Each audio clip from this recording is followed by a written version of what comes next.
Technology has been a global phenomenon for as long as humans have walked the earth, from the invention of the wheel all the way up to the iPad. But it's only in the last 60 years that technology has become a part of our lives. It seems like everything has gone digital. Music has gone from the physical vinyl record to a downloadable MP3. Books have been converted into ebooks for devices like the Kindle. But what exactly does new technology mean for society, and how does it affect us?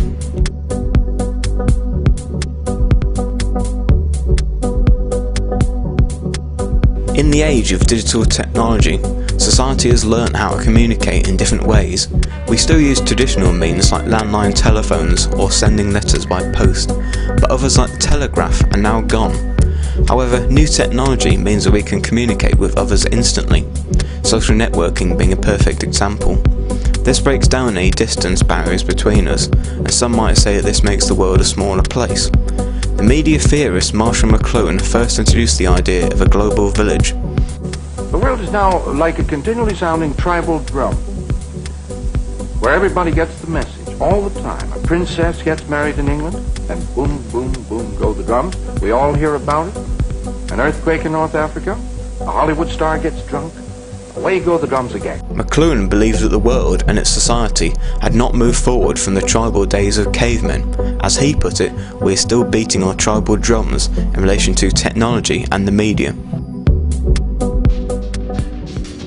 Far from the BT exchange, they can only get a dial-up connection. That means when Dad's online, waiting an age for Google to load, nobody else can even make a phone call. It's incredibly slow and rather annoying when you're trying to do something and it doesn't connect. The digital divide is a problem facing some parts of the world. Rural communities have been somewhat cut off from the modern world and are still stuck with dial-up connections. Projects like Cybermore in Cumbria are working to fix this divide by installing high-speed broadband cables, and this will bring the community into the fast lane. Here in the country that invented the internet, every child should have the chance to get online. And they'll get that chance when I'm president, because that's how we'll strengthen America's competitiveness in the world. In America, the digital divide is going across ethnic and economic backgrounds. A lack of education in some areas is leading to people having to take classes to learn important IT skills in order to get jobs with employers who need computer literate staff. In continents such as South America, students are being helped out by a charity called One Laptop Per Child. By using the new string pulley charged XO laptop sold by the non-profit group, the One Laptop Per Child Foundation, Uruguay will be the first developing nation to have laptops for every student. Government officials say that half of the 400,000 laptops have already been delivered. The rest are expected before the end of the year. Here in the UK, the government's digital switchover campaign has been in full swing. However, people have been unsure about what they need to do in preparation for the switchover date. Mind it is our own fault because I did get a brochure through the door, did you know? Going digital, but I didn't read it. But persevere. What else do we know? Well, it's going to give us more channels, better picture. Possibly the largest technology phenomenon in recent years has been social networking. People are now able to stay in touch with family and friends, whether they're just around the corner or on the other side of the world. One of the main issues surrounding social networking is privacy and how some websites are using your personal details, like in a recent case concerning Tag.com's use of member information. You get an email with a friend's name on it that says, "Want to see the photos?" You'd say yes, right? Rosalind Dreyfus of Chestnut Hill did. That came from someone I knew very well. Immediately, a website called Tagged asked for her email address and her password and signed her as a member. She says she did it for her friend's sake. Tagged was attempting to misuse this personal information by sending out advertising emails without the member's consent. The way in which your details are displayed on various social networking profiles is another common issue, and often leads to controversy over how these details are controlled and shown. But before you use these sites, it might be a good idea to do something few people probably do. Actually read the user agreement. Take LinkedIn's for example. When I did this report, LinkedIn owned everything you posted there, from your picture to your ideas. And they can do whatever they want with it without ever paying you, even after you delete your profile. Safety on social networks is becoming a strong issue, particularly among children. Over the last 5 years, as the amount of networks have grown, more and more young people are signing up, and some claim that strong protection is needed against paedophiles and other unwanted contactors. Well, I use MSN Space, MySpace, High Five, Pixel, People, MSN, MySpace, Websites have recently been pressured to come up with measures to protect children against these threats, with Facebook announcing its panic button, which alerts the police upon clicking. As the internet is taking over the world, more protection and safety is needed. Computers have been under threat for many years from viruses, spyware, hackers and others.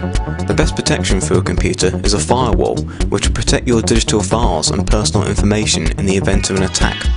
Outside your hard drive, viruses are lurking in emails in the form of spam messages. However, web security is now a major issue. For a web page to be absolutely secure, you need to see the letters HTTPS in the address bar, the S being the key. If you only see HTTP without the S, there is no guarantee that it's actually coming from your bank. There's the HTTPS, which is good news, but according to security experts, not good enough. Online shopping is facing threats from criminals attempting to steal credit card information. Tighter control measures are needed in the future to prevent these crimes, along with more user understanding about how they can protect their computers from attacks by using the latest security software. Microsoft are now advising customers about how they can secure themselves using an inbuilt Windows firewall. People don't realise just how many pieces of software are available for free and don't charge you for downloading the latest updates. Another problem that has come into the security of online shopping is man-in-the-middle attacks, which send users to a different address in order to steal their information through a fake website which looks exactly the same as the official counterpart. I'm often asked about commercial sites like Amazon and eBay. Are they safe to use? And I think they're actually very safe. The only exception is where the data snatchers have managed to get some software running on your computer in the first place, and you think you're talking to Amazon or you think you're talking to eBay, but you're really talking to their sites instead. That's called a man-in-the-middle attack, and it looks very convincing. There's pretty much no way to defend against that. File sharing and illegal downloading is a massive worry for many industries, entertainment in particular. Millions of copyright materials are being downloaded every day across the world and through different methods. In 2009, file sharing was challenged in court by a woman who claimed to have been falsely accused of sharing copyrighted music. And dealing with their settlement support center, the gentleman that I spoke to, he actually walked me through the process of trying to find Kazaa on my computer, and we couldn't find Kazaa on my computer. So when he said, well, pay us this amount and we'll go away, I'm kind of like, why would I pay you for one, for something that isn't here, and for two, for something I didn't do? Jamie lost the court case, which posed many questions about how illegal downloading can be stopped and copyright holders trying to claw back their lost profits. In Switzerland, a company called Logistep is one of many law firms dedicated to tracking downloaders through a system which sends out fake files through torrents and then traces the IP address of that particular person. Wakefield, Great Britain, Leeds, and Basingstoke, London, Birmingham, Worcester, Chelmsford. Very recently, the British solicitors firm ACS Law was closed down after failing to prosecute 27 file sharers and was criticised by a judge for their heavy-handed tactics. Their system of sending out letters to downloading as a warning is in the process of being adopted by the government. We intend to introduce legislation in the next parliamentary session to address this serious problem. Our proposals include a system of notifications to those infringing copyright online and action against the most serious infringers. As we move into another of McLuhan's tribal ages, I feel that digital society in which we now live is something that needs firm controls to safeguard the future of technology as a whole. However, the prospect of innovative and possibly life-changing technologies is something which I'm looking forward to seeing in the near future. What developments will the future hold for us?